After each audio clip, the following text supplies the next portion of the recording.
I rise to oppose the motion and to speak in support of the amendments made by our party. First of all, let me begin by humbly accepting the resounding mandate that this government has got.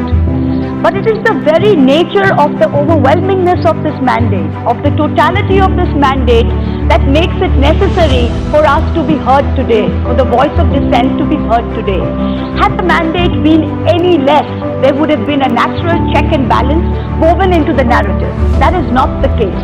The House belongs to the opposition, so I stand today to reclaim this inch that has been guaranteed to us. Let me start by first quoting Maulana Azad, whose statue stands tall outside this great hall.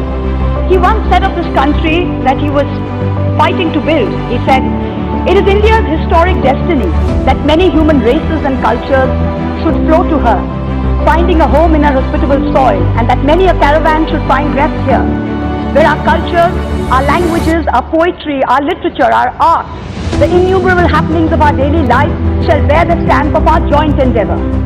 This is the ideal that was carved into our constitution. This is the very constitution that each of us have sworn to protect. But this constitution is under threat today. Of course, you may disagree with me. You may say, "Achhe din are here, and the sun will never set on this Indian empire that this government is seeking to build." But then you're missing the signs. You are missing the signs, and if you would open your eyes, you would see that there are signs everywhere that this country is being torn apart.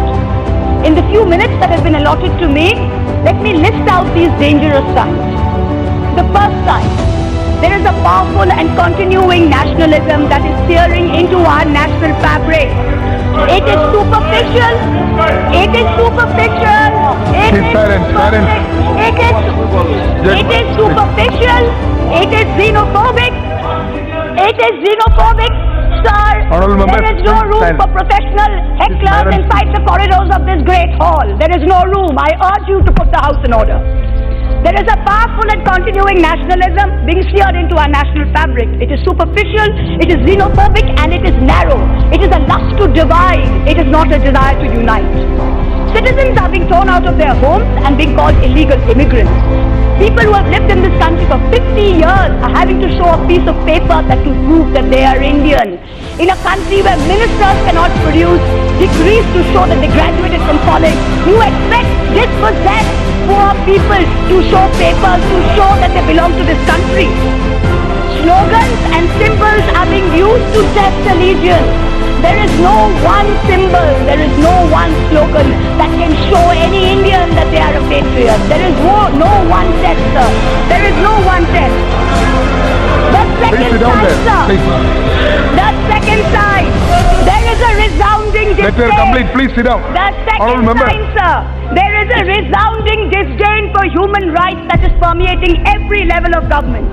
There has been a tenfold increase in the number of hate crimes between 2014 and 19. 10x. It is like a valuation of an e-commerce startup, sir. There are forces in this country that are sitting there just pushing this number up. The lynching of citizens in broad daylight is being condoned. From Pehlu Khan in Rajasthan last year to Mr. Ansari in Jharkhand yesterday, the list is not stopping. The third side, there is an unimaginable subjugation and controlling of mass media today. 5 of the largest news media organizations in India are today either indirectly controlled or indirectly debted to one man in this country. TV channels spend a majority of airtime broadcasting propaganda for the ruling party. Coverage of every opposition party is cut out. Let the government come out with facts and figures to show ad spend per media house. What are they spending the money on, and which media house are they blocking out? The Information and Broadcasting Ministry employs over 120 people solely to check the content on TV channels every day to make sure that there is no anti-government news being put out. Fake news is the norm. This election was not fought on farmer distress. This election was not fought on unemployment. This election was fought on WhatsApp, on fake news, on manipulating minds. Every piece of news that this government repeats, every piece of news that you put out, every lie that you put out, you repeat and repeat till it becomes the truth. This is the Goebbels doctrine. You talk of Namdar and Kamdar. Let me tell you, the Congress party may have put up 36 dinners since 1999 in Parliament, but the BJP has put up 31. I tell you, every time you put out one figure, one fact, that is not the truth. Anything that is not the truth, you are destroying the fabric of India. Yesterday, the floor leader of the Congress party, this is not a place for professional heckling, sir. I urge you, put the house in order. The floor leader of the Congress party yesterday, sir, I will wait, I will urge you to put the house in order. I will wait, I will urge you to put the house in order. Now house is order. Thank you. The leader of the floor of the Congress party yesterday said that the cooperative movement has been a failure in Bengal. I urge him to check his facts. The one cooperative that he is referring to, the Bhagirathi Dairy in Murshidabad, is now in profit, sir. Every small misinformation that we put out serves to destroy this country. The fourth side, there is an obsession with national security. At my maiden speech, sir, I have to finish. There is an obsession with national security and the identification of enemies. When we were children, my mother would say, do this, do that, Kala Bhoot will come. It is as though all of us in this country are today in fear of some nameless, shameless Kala Bhoot. There is fear pervading everywhere. The achievements of the army are being usurped in the name of one man. Is this correct? New enemies are being created every day. The irony is that over the last 5 years, I urge you, Mr. Speaker, sir, no professional heckling. The irony is that in the last 5 years, terrorist attacks have gone up manifold. There has been a 106% decline. There has been a 106% increase in the death of Jawans in Kashmir. The fifth side, religion and government are now intertwined in this country. Do I even need to speak about this? Need I remind you that we have redefined what it means to be a citizen?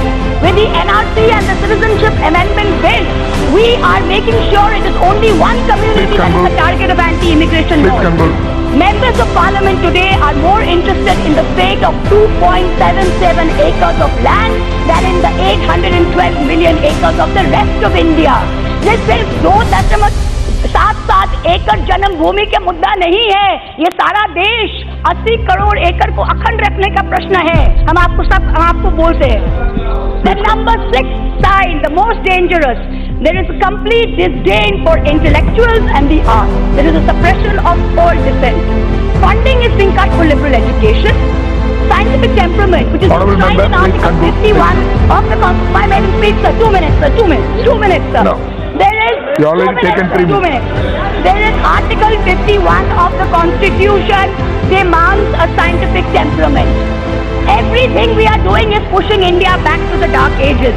Secondary school textbooks are being manipulated and distorted in order to indoctrinate. I ask you one thing. You don't even tolerate questioning, let alone dissent. And I wish to quote the great Hindi poet Ramdhari Singh Dinkar. I wish to tell him this, the spirit of dissent is integral to India. You cannot shackle us. हाँ दुर्योधन बांधने मुझे तू आया है, जंजीर बड़ी क्या लाया है? तूने को साध ना सकता है, वो मुझे कब बांध सकता है? I ask you this, you cannot keep us down. Number 7, the seventh and the last sign. There is an erosion of independence in our electoral system. The election commission is being used to transfer key officials. 60,000 crores was spent on this election, 50% by one party, 27,000 crores. In 2017, the United States Holocaust Memorial Museum put up a poster in its main lobby, and it contained a list of all the signs of early fascism. Each of the 7 signs that I have pointed to you feature on that poster. There is a dangerous fascism rising in India. It is incumbent upon all of us to stand up to it. Let us, the members of this 17th Lok Sabha, decide which side of history do we want to be on. Do we want to be upholders of this constitution, or do we want to be its pallbearers? I do not dispute the resounding mandate that this government has got.